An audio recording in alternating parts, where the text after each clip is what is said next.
Olá, como vai? De Dia está no ar e a gente trazendo um bate-papo super agradável para vocês e atual. Já se prepara, já faz as anotações aí, com certeza você vai ter várias informações que vão modificar o seu dia a dia na questão de network e muito mais. Rafa Prado, muito obrigada pela sua presença.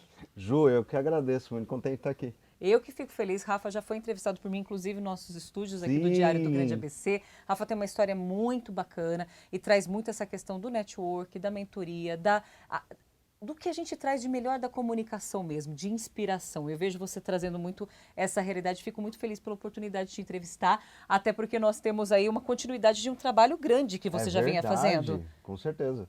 E quando você fala para mim hoje, né, a gente está em 2022, a gente viveu 2 anos Perfeito. aí de pandemia extrema, ainda continuamos, infelizmente, algo muito grave, porém, a gente notou quanto mais as pessoas quiseram e tiveram de evoluir e buscar sugestões e andamento também, adaptação, né, como a gente estava até conversando Exato. com o Gava. Me conta um pouquinho, no seu universo, como foi? Olha, no meu universo eu acho que foi um dos universos mais impactados em termos de cadeia produtiva, inclusive. Originalmente, uma das minhas principais empresas é uma empresa de eventos. E quando a gente fala de eventos, a gente está falando de fornecedores dos eventos, a gente está falando de hotelaria, a gente está falando da própria logística aérea dos participantes. Então, por 2 anos, esse foi um dos setores que necessariamente teve que se reinventar, teve que encontrar novos caminhos para não morrer. Mas a gente sabe que teve que mudar o formato, né?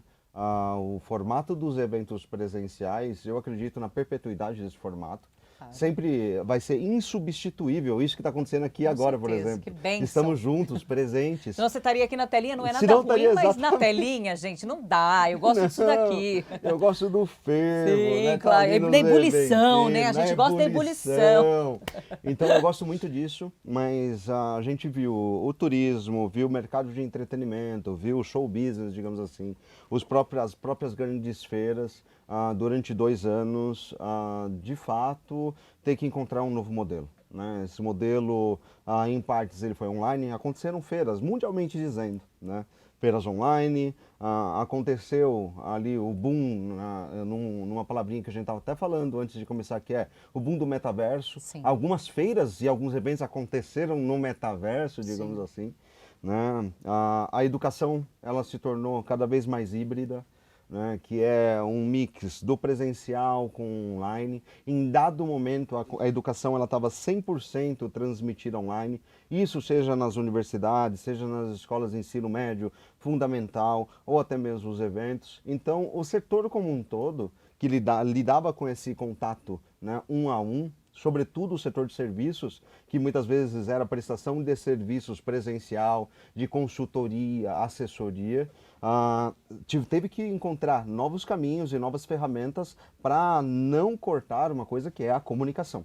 Né? Então, houve uma reinvenção, digamos assim, da comunicação que antes acontecia presencial, para a comunicação que acabou se tornando um modelo, em dado momento, 100% online, para hoje um modelo híbrido. Sim. E eu vejo bons benefícios, digamos assim, passado todo esse grande desafio, que foi um desafio mundial, não Sim. exclusivo ao Brasil. Uhum. Eu vejo, na verdade, né, bons movimentos de inovação acontecendo. Sobretudo também para as empresas, elas viram que elas poderiam cortar custos, às vezes desnecessários. Elas viram que existia modelo, sobretudo, quando você faz educação online, agora você tem um repositório de dados e informação, então você pode revisitar aquela informação. Sim. Muitas escolas, muitas universidades, muitas pessoas que trabalham com treinamento presencial não tinham essa base de dados, não tinha uma área de membros que você poderia revisitar o conteúdo. Claro. Então teve alguns updates, digamos assim, né, algumas atualizações no modelo de fazer negócios, no modelo de manter dados e informação, que foi particularmente, acredito que bem positivo. Eu acho que na realidade essa adaptação, né, essa forma que tivemos de nos reinventar ou até atualizar, porque eu acho que estava um período para acontecer. A gente até fala que 5 anos que foram poupados, né, na realidade, em Perfeito? termos de tecnologia, de comunicação, não sobre saúde. mais focado nisso e as pessoas acabaram se adaptando àquela realidade. Exato. Buscando uma comunicação de uma forma diversa. Prontamente para você, quando você fala de eventos e tudo mais, nessa sua reinvenção, que a gente acaba falando essa palavra, nem todos os setores conseguem Não se consegue. reinventar. Não é tão corriqueiro, digamos assim, não é tão simples. Essa é uma realidade. O que para você ficou muito evidente, que network é fundamental, como as pessoas elas podem hoje em dia ainda usar, porque você trata muito dessa questão da influência, Perfeito. você traz muito essa realidade para as pessoas. Como que você vislumbra isso? Ainda se conseguiu fazer network ou as pessoas hoje em dia elas vão ter que buscar outras formas de atingir isso? Quando a gente fala de networking, é muito a ideia de você gerar conexões com diferentes pessoas com um propósito, por exemplo, de gerar negócios, de gerar contratos, de gerar pontes, digamos assim, entre diferentes esferas. Isso é possível de se fazer online? A resposta é sim. Mas isso é tão efetivo no online quanto é no presencial? A resposta é não. Né? Uma coisa assim, eu acredito muito, né, nos eventos ou mesmo como uma plataforma de aproximação de pessoas. E por quê? Isso embasa uma teoria que é sobre fator exponencial. O que gera fator exponencial no crescimento de pessoas ou de negócios, né? Tecnologia a gente sabe que é um fator exponencial. Sim. Né? Hoje, empresas que não utilizam tecnologia, essas empresas, elas muitas vezes entregam trabalhos ou mesmo fazem a gestão de equipes de trabalho com menos eficiência do que empresas que utilizam tecnologia. Tá? E a gente chega à conclusão que hoje, conexões, relacionamento também é um fator exponencial. Por quê? Porque empresas que não têm relacionamento com o mercado, ou então executivos que não têm relacionamento com outros executivos, eles têm mais dificuldade, por exemplo, para assinar grandes contratos. Claro. Você precisa do fator humano para isso, tanto para assinatura de contratos, quanto também para você fazer execução do seu trabalho no dia a dia, dentro de um corpo muitas vezes empresarial que tem, por exemplo, 1000 colaboradores. Esses colaboradores precisam estar conectados. Então a ideia de conexão é tanto conexão interna quanto conexão com o mundo externo. E quando a gente vê, né, todo esse desafio que a gente passou, consequentemente, principalmente no primeiro ano, e eu não vou falar, no primeiro mês e no mês seguinte estava todo mundo adaptado. Não. Principalmente no primeiro ano, foi muito difícil você manter essas conexões internas, sobretudo também as conexões externas. Claro. E quando eu falo isso, imagina o seguinte, o modo de trabalho, ele mudou completamente. Imagina que você tinha uma empresa com 1000 funcionários, essas pessoas trabalhavam diariamente no mesmo escritório, então elas tinham um líder, elas tinham reuniões presenciais ali acontecendo. Sim. Da noite para o dia isso não estava acontecendo, porque essas pessoas não podiam ir para um ambiente de trabalho. E elas começaram a acontecer, por exemplo, essas reuniões via Zoom, pela internet. Consequentemente, num primeiro plano, você teve, sim, a dificuldade de estabelecimento de comunicação ou do próprio fluxo de gestão de projetos. Isso aconteceu. Né? Houve perda de eficiência, mostrando, sobretudo, a importância de você ter uma comunicação mais direta e, às vezes, olho no olho entre as partes. Claro. Né? O Elon Musk, sobretudo, ele publicou uma matéria, né? Uma fala, na verdade, que acabou virando matéria, bastante polêmica, falando Sim. que as pessoas que não quisessem voltar a trabalhar presencialmente, essas pessoas poderiam deixar a empresa. Mas, globalmente, tem duas coisas que eu acho que vale a pena levantar. Uma delas é sobre aquilo que a gente estava falando, né? Se adapte e tudo mais. A gente tem que se adaptar sim, mas existe uma curva de aprendizado. E muitas vezes nessa curva de aprendizado, algumas empresas não vão ter tempo suficiente para isso. Até porque, muitas vezes, para você fazer a curva de aprendizado, você precisa de grande investimento. Claro. Né? Então, nem todas as empresas sobreviveram ao longo dessa pandemia nesse processo de adaptação, porque a adaptação não é algo corriqueiro, não depende apenas, não é motivacional, digamos assim. Né? E a gente teve um momento que isso foi forçado, foi goela abaixo, em cima de todos os empresários. Imagina, por exemplo, restaurantes se adaptem. Agora vocês têm que fazer, por exemplo, delivery.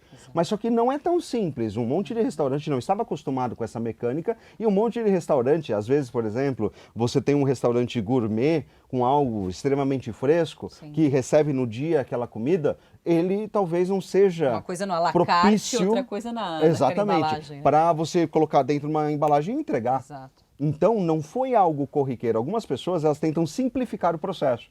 do tipo, não faça, inove, pense fora da caixa. Desculpa, né? A realidade, muitas vezes, vou brincar, do papinho motivacional, ela é diferente da realidade do empresário que está ali na frente do problema.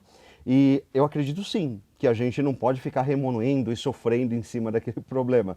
A gente tem sim que encontrar caminhos, digamos assim, para se adaptar, mas isso leva um certo tempo de aprendizagem, né? E o meu mercado, eu mesmo me incluo nisso, né? Eu me colocando, digamos assim, no centro, uma vez que eu tenho uma empresa de eventos, eu também tive que encontrar caminhos e eu digo para você, levou um tempo de adaptação até que o mercado ele voltasse. Eu acredito que agora, né, o mercado ele está reaquecendo e voltando a esse novo normal, em que a gente tem uma realidade híbrida, uma realidade em que a gente pega todo aquele aprendizado esses últimos 2 anos, né, junto com toda a experiência que a gente tem, né, de décadas, às vezes fazendo algo, por exemplo, eventos, né, para conseguir colocar no mercado novas soluções, né, utilizando o melhor de cada esfera. O Rafa, uma das coisas que sempre me chamou a atenção nas nossas conversas, você é nascido em Mauá? Eu nasci em Santo André e morei 20 anos em Mauá. Ah, muito legal de ser aqui do Grande ABC. Eu sou aqui do ABC. A gente sempre ressalta isso das pessoas, a gente fica muito feliz, porque filho do ABC pra gente é sagrado, né? Nossa região amada, nosso diário do Grande ABC aqui é sempre muito carinhoso. Sempre acompanhou o diário? Sempre acompanhei, sempre conheci desde pequeno. Ele, de fato, é o jornal mais conhecido da região, sim, então é inevitável conhecê-los. Muito legal. E aqui na sua história, uma das coisas quando a gente fez a última entrevista, você veio falar de um livro e acabou se tornando um best-seller, 100 Graus, o ponto de ebulição do sucesso. Sim. Esse livro me lembra um pouco mais dele, eu já li esse livro, eu tive esse claro. livro nas minhas mãos, mas me lembra os pontos dele, por que foi esse livro, por que você escreveu? E cadê outros livros que eu não entendi, que eu quero mais livro? Como que escreve um best-seller e me para? Não entendo Agora isso. Temos o próximo. Ah, bom, me então, conta. O que acontece? Né? O 100 graus ele nasce muito na ideia de... É uma metáfora. A 99 graus a água está muito quente, ela não mudou de estado. Um único grau faz com que ela mude de estado. O que acontece? Né? Para eu hoje estar no mundo empresarial, pensa que eu vim lá da periferia, meu pai era metalúrgico, minha mãe dona de casa. A gente, na verdade, tinha uma realidade bastante precária. Eu lembro, 13 anos, um amigo meu, para você ter ideia, morreu com um tiro de 12 no peito, na quermesse da escola. A gente realmente estava no centro da periferia. E eu queria entender como que é possível mudar de realidade. Eu tenho certeza que tem um monte de gente que está nos assistindo, que pessoas já olharam, sabe aquele olhar torto? Do tipo, você não vai conseguir conquistar isso. Eu falava que eu queria, na verdade, prosperar na vida, entrar numa universidade pública, de repente ser um empresário. E algumas pessoas do meu círculo imediato falavam, para de inventar moda, isso não é para você. Então, muitas vezes a gente tem que acreditar nos nossos próprios sonhos e fazer independente daquilo que acreditam pra gente. Não adianta, né? Somente você pode atingir aquilo que você tem como desejo. E em dado momento, para eu conseguir atingir determinadas coisas na minha vida, eu comecei a tentar entender como que pessoas que também eram de origem humilde, conseguiram se tornar grandes empresários, pessoas relevantes, grandes líderes, E é isso que eu falo. Qual que foi o grau da virada? Né? O que eles precisaram fazer? E aí, então, eu comecei a pesquisar essas pessoas. O livro 100 Graus, ele baseia-se muito na história de pessoas bem-sucedidas que saíram do zero e se tornaram grandes líderes. E quando eu falo de grande líder, eu não estou falando apenas na perspectiva financeira. Estou falando de grande líder na perspectiva, muitas vezes, de influenciar positivamente as pessoas. E eu percebi que tem algumas coisas em comum. E, em dado momento, todas essas pessoas... Eu tive uma história muito próxima com o Carlos Wizard. Sim. Meu primeiro emprego foi na Wizard Idiomas, inclusive. Que legal. Eu ganhava R$300, até que eu me tornei sócio dele, parceiro em projetos 10 anos à frente. Né? Tem uma coisa que eu, inclusive, falo que, seu passado ele não define o seu futuro. O que vai definir o seu futuro são as suas decisões. Sim. Se você veio de uma família pobre, uma família rica tem que sair de você. E não é só na perspectiva financeira, é rica em todos os aspectos, mesmo. De saúde, de mentalidade, exatamente. De você conquistar de fato as coisas e conseguir o seu melhor. Sim. E a ideia, do 100 graus é muito isso, O que você pode fazer no dia a dia, quais são as tomadas de decisões que você pode fazer para você chegar lá. E uma das coisas em comum, curiosamente, todos esses grandes caras que prosperaram, eles falam sobre conexões. Eles falaram que em dado momento, ou eles tiveram mentores que ajudaram ele nessa virada de chave, para eles pensarem e olharem os problemas de uma forma diferente, ou eles falam também que eu sempre precisei de pessoas, eu sempre precisei de conexões estratégicas para me ajudar a tomar decisões que seriam um atalho, digamos assim, para que eu tivesse sucesso, para que eu conseguisse mudar minha realidade. E aí eu falo muito sobre essas decisões que essas pessoas tomaram e o aprendizado que essas pessoas tiveram com os respectivos mentores para então se tornarem quem eles se tornaram. Eu ia chamar ele de Gava, gente. É Rafa e Gava, né? A gente tava com o Wilson Gava hoje aqui, né? O Wilson Gava veio aqui presente. Somos verdade, amigos, né? Amigo, Um trio inclusive. aqui. Ó, beijão, Gava. Rafa, me elenca, fazendo um favor, para as pessoas de casa, né, que estão nos ouvindo também, porque a gente está em todos os canais. Isso é fundamental para o Diário, trazendo bem essa questão, assim, porque a gente fala que é sagrado o nosso jornal impresso, mas nós precisamos chegar em todos. E chegar em todos por meio de TikTok, por meio do Instagram, por todas Facebook, as mídias. Todas as mídias sociais. E principalmente hoje a gente fala muito do podcast, que é isso que a gente acaba fazendo, que as pessoas ouvem muito, exatamente por questões de tempo e principalmente por home office. Eu falo que o home office ele foi uma viradinha de chave também na questão de podcast. Porque você parar e assistir uma televisão, você parar para assistir um vídeo, nem sempre é possível. Mas se você está aqui no computador, você está ouvindo uma entrevista, você consegue... Está na academia, às vezes, e coloca aqui, claro. Eu acho que isso realmente acaba sendo uma sacada, e além, óbvio, da acessibilidade para todos. Mas pontua para mim aqui, nesse bate-papo eu não posso sair sem isso. 3 pontos que alguém que está vivendo uma vida igual você está falando, que às vezes alguém está te olhando torto, que às vezes alguém não confia em você, que você não confia em você, porque o principal para mudar é você. Quais serão os 3 pontos assim, olha, faça isso, isso, isso. Não é que sobre o fator dar certo, mas que alguma mindset aqui vai dar uma alterada. Como olha, eu vou te falar, parece até clichê, tá? Mas a primeira coisa é o seguinte, você tem que focar no seu autodesenvolvimento, é inevitável, tá? Em dado momento, lembra que eu falei para você da USP? Cara, eu estudei, ralei pra caramba, eu consegui passar na tal universidade pública. E eu te falo, eu acredito que diplominha não é educação, mas disciplina é necessário para você se tornar uma pessoa bem-sucedida. Bacana. Quando você faz uma universidade, uma pós-graduação, não é somente sobre o conteúdo técnico que você está aprendendo ali, mas é a disciplina de você ir todos os dias, de você passar pelas provas, de você conseguir o seu diploma. Aquilo vai formando dentro da sua mente algo que é a disciplina para você repetir muitas vezes uma mesma coisa, para você chegar em determinado ponto e ter sucesso, que é o diploma. O sucesso profissional, ele não é diferente disso. Né? O sucesso é uma constante de diversos acertos ao longo do tempo para que você então consiga mudar a sua realidade. Você não muda, eu não acredito, todo mundo fala, não, e aí então eu tive a virada de chave e no mês seguinte minha vida mudou. Não, a sua vida ela vai mudar depois de uma constante. Tá? De uma constante de você repetindo as coisas corretas. Isso pode levar 1 ano, isso pode levar 2 anos, isso pode levar 5 anos. Não importa o tempo que vai levar. Mas eu garanto para qualquer pessoa que se você fizer a coisa certa no máximo de tempo possível, você vai sair desse patamar e você vai chegar nesse patamar. Tá? Depois que você continua fazendo as coisas certas, depois que você investe em você, no seu conhecimento, no seu autodesenvolvimento, no aumento da sua inteligência emocional, isso tudo que é o seu self, tá? É inevitável você ter sucesso se você tiver boas conexões. Tá? Por quê? Porque essas boas conexões elas vão te dar informação privilegiada para tomada de decisão. Essas boas conexões elas vão te trazer pessoas que vão muitas vezes ser seus parceiros de negócios, os seus sócios, os seus clientes. Muitas vezes vão ser executivos das suas empresas, muitas vezes vão ser um parceiro para executar aquilo que você não tem competência. Então não tem como você fugir, tá, de uma coisa que é pessoas. Tá? E principalmente, né, buscar boas conexões. E uma outra coisa que acaba voltando em você é, cara, você precisa de uma mente sadia, você precisa de um corpo sadio, você precisa da sua espiritualidade. Tá?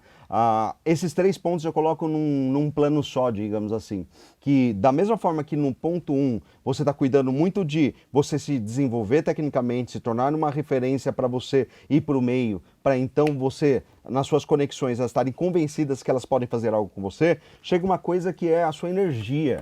Tá? Algumas pessoas elas vão adquirir energia de fato, orando. Algumas pessoas vão adquirir energia na academia, outras pessoas meditando, mas você precisa de energia. Isso é comendo bem, isso é fazendo ao longo, né, da sua rotina de disciplina, como eu falei, você precisa de tempo para se dedicar a essa esfera também. Porque essa esfera, ela vai garantir para você que você tenha essa energia, e essa energia ela é necessária para você cativar pessoas, é necessária para você levantar e estar com boa disposição, ela é necessária para você executar o que tem que ser feito. Adoro, gente. Eu sou baseada na energia. Eu falo pro pessoal, não me venha com esse negócio borocochô, Não. que não é pra mim. Vai fora. Toca. E eu tenho mania de bater palmas. Pessoal, o que é bater palmas? Por causa da energia. Por causa da energia. Pessoal, então tá bom. Então, mas você vê que todo mundo já fica assim, ó. Com a palma. Olha o que você está palma. falando sobre o ponto de energia. Quando você tem a energia numa alta frequência, você puxa a frequência das outras pessoas a alinharem com você. Sim. E você tem que manter a sua energia em alta frequência, porque pessoas de alta performance, que é o pilar 2 que eu estava falando para você de conexões, todas essas pessoas de alta performance, você vai ver que elas têm alta frequência. Se você for a pessoa que tem baixa frequência, que fica puxando a pessoa para baixo, você acha que a sua conexão vai dar certo? Não vai, a pessoa não quer estar do seu lado, não adianta. Com certeza, muito legal. Rafa, e só para a gente encerrar, porque com o Rafa daria pra gente... Aliás, a gente podia fazer uma sequência de temáticas, né? Vamos fazer sequência de temáticas. Isso aqui. Eu queria só que você... Terça-feira, infelizmente, não pude estar com Verdade. você, mas você faz essa confraria, ela é anual, agora voltou com tudo, me conta um pouquinho desse trabalho. Voltou com tudo, a gente tem um programa que a gente chama de Confraria São Paulo. Tá. É um grupo de empresários, empresas que já estão há tempo no mercado, que quer se conectar com personalidades, líderes públicos, influenciadores, inclusive com a própria imprensa. A gente tem um grupo de 100 empresários, esses empresários eles renovam anualmente e a gente faz esses encontros em São Paulo. Esses encontros são encontros de experiência, a gente muitas vezes faz, por exemplo, degustação de vinho, faz degustação de whisky, muitas vezes a gente faz um evento em que a gente traz autoridades para falar para esses grupos. Então é uma confraria, digamos assim, de negócios. Então, quem quiser conhecer um pouquinho mais sobre isso, tem no meu Instagram, @RafaPrado, tem informação lá direto. Com certeza, criando as melhores conexões. Exatamente. Rafa, estamos sempre às ordens. O Diário do Grande ABC tem uma grande honra de entrevistar você como empresário, como mentor, como investidor. A gente deve um dia ainda falar sobre startup, que eu acho que é um caminho assim para a gente trazer essa realidade. Obrigada mais uma vez. Obrigado, minha querida. Obrigado a todo mundo que esteve com a gente aqui. Pode contar conosco. Que você já sabe, nós temos vários bate-papos acontecendo. Compartilhem, participe, interaja. Isso é fundamental. Em breve a gente vai estar ao vivo com vocês, que isso que faz toda a diferença, né, para que a gente tenha essa interação. E o Diário do Grande ABC comemorar 65 anos no ano que vem, mas de olho muito no futuro, de olho em você. O jornal é feito para você e por você. Pode contar com a gente. Até mais.